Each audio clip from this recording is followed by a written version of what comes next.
Bonjour à tous, Bonjour à toutes. bienvenue dans cette vidéo dans laquelle nous allons voir comment nous pouvons utiliser quelques techniques d'hypnose au service de nos coachings.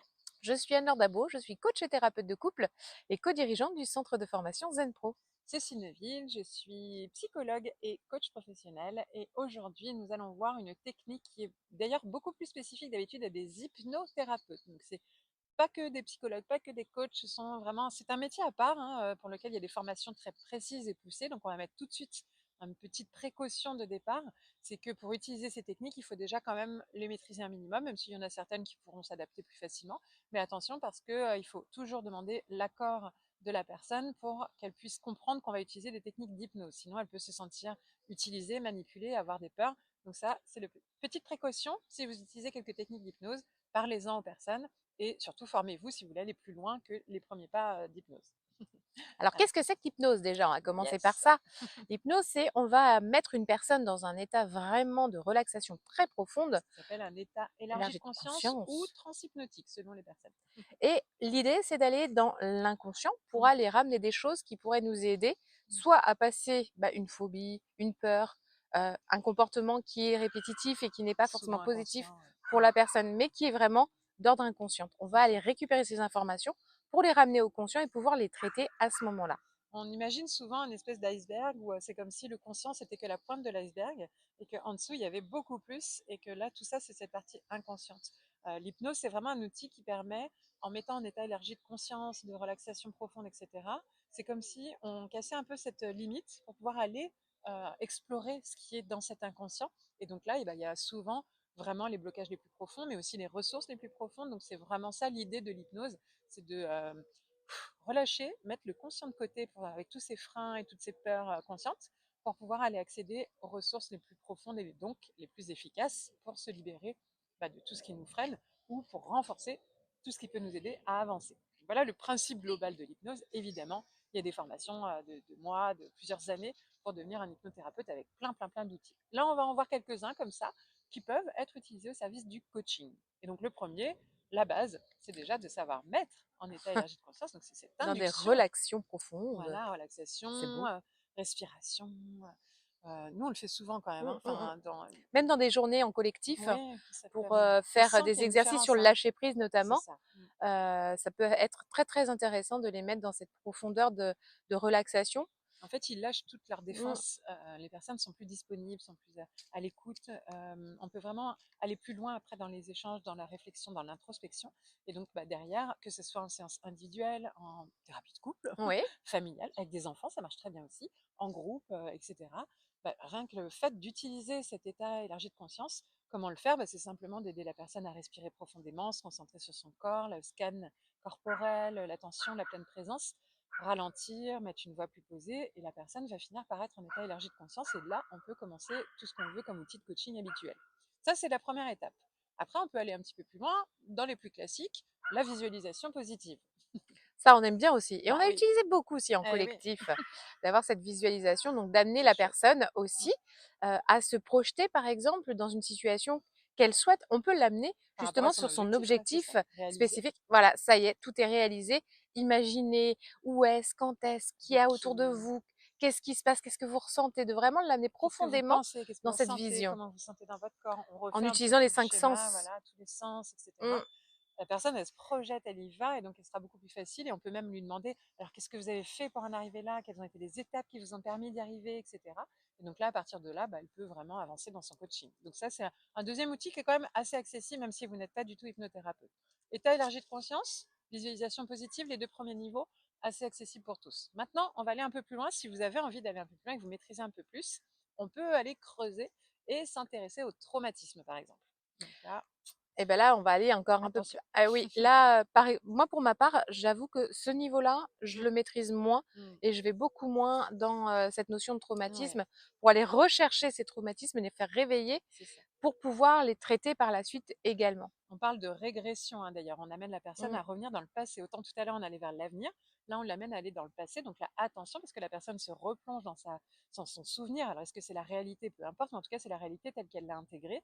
Donc, elle peut revivre des émotions très fortes, très traumatisantes. Donc, elle peut pleurer, avoir des spasmes, des Mmh. choses comme ça. Donc c'est quand même attention de bien accompagner la personne en sécurité à se replonger dans le passé pour pouvoir le reconstruire et peut-être la faire sortir de sa vision et de regarder cet espace-là. On peut le faire sur un écran de cinéma, en méta, c'est-à-dire comme si elle était au-dessus d'elle-même et qu'elle se regardait, pour pouvoir prendre une distance et du coup se libérer de cette émotion qui s'impose à elle, à tout élément qui lui rappelle ce souvenir en fait. Donc c'est pour se libérer des traumatismes du passé.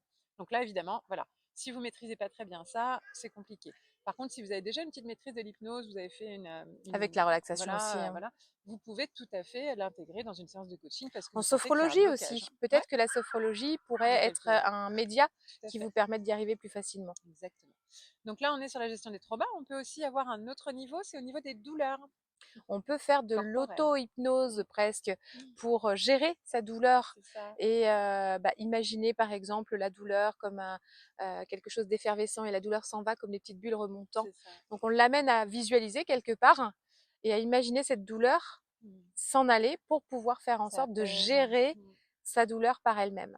Donc là, on peut le faire en séance évidemment sur le moment, mais souvent le plus intéressant, c'est comme le disait Anne-Laure, c'est de leur apprendre, leur faire expérimenter en séance et de voir que sur l'instant, ça peut faire du bien, et après de leur apprendre à le faire tout seul en auto-hypnose. Déjà, la relaxation, boire de l'eau, se détendre, respirer, ça apaise la douleur. Leur apprendre ces techniques de respiration, des techniques d'état élargi de conscience nous permet, et après l'imaginaire fera le reste. Donc lui apprendre à avoir les techniques imaginaires, certains ça va être voilà, des formes, d'autres des couleurs, voilà, c'est rose, ça s'apaise. Enfin, chacun aura sa couleur là aussi. Donc, en tout cas, c'est des techniques qui peuvent être utiles pour la gestion des douleurs chroniques ou des douleurs très intenses liées à un accident ou quelque chose comme ça, une opération.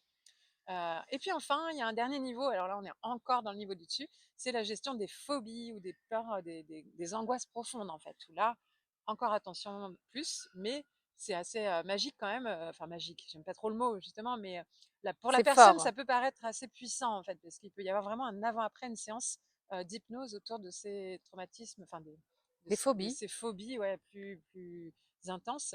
Quelqu'un qui a peur de prendre l'avion, quelqu'un qui a une phobie des araignées, moi, j'ai accompagné une personne qui avait eu une phobie des mille pattes, par exemple, et vraiment, c'était très, très puissant parce qu'elle levait les pieds à chaque fois qu'elle pensait qu'il y avait des mille pattes dans les environs, donc c'est-à-dire à peu près partout. Et donc, même en arrivant au cabinet, elle levait les pieds sur la chaise, elle se mettait en tailleur parce que les mille pattes pouvaient monter sur elle.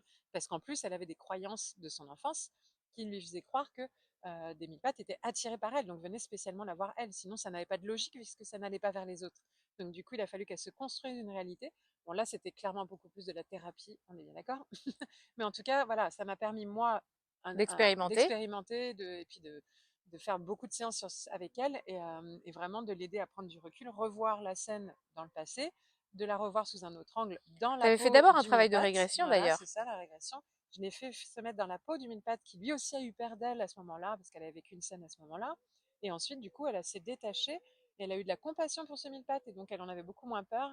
Et finalement, on a réussi à ah ben en fait, ok, d'accord, je comprends. Peut-être que je lui ai fait peur. Du coup, presque, enfin voilà, elle avait envie de s'excuser, de le remercier, alors que jusqu'à présent, elle n'arrivait même pas à dire le mot mille pattes. En fait. Donc il y avait vraiment une phobie très intense.